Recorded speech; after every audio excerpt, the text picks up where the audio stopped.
ko din Akin na, akin na, akin na. hindi naman sa Akin na. pero Lala, akin na. halimbawang anak mo, Akin na.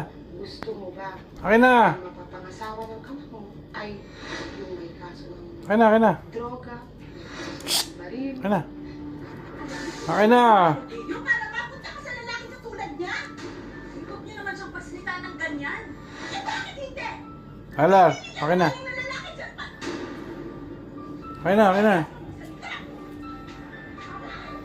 Akin na, bigay mo sa akin. Pero sa kabila ng Saan? pagtuto ni Bridget, pilit daw Kailan, ang kailan? pinaglaban ni Clency ang pagmamahal kay Rodante. Yan, gusto mo yung ginaganyan ganyan ka eh. Oh, oh, oh. nung naramdaman niya, Oh. hindi, ayaw ko sana. Sabi niya sa akin, bakit nga, kahit pa siya sa akin, nasaktan ako. Doon ako nag-isip, hindi ko pwedeng diktahan kung ano man. Akin na, akin na. Sa Akin na.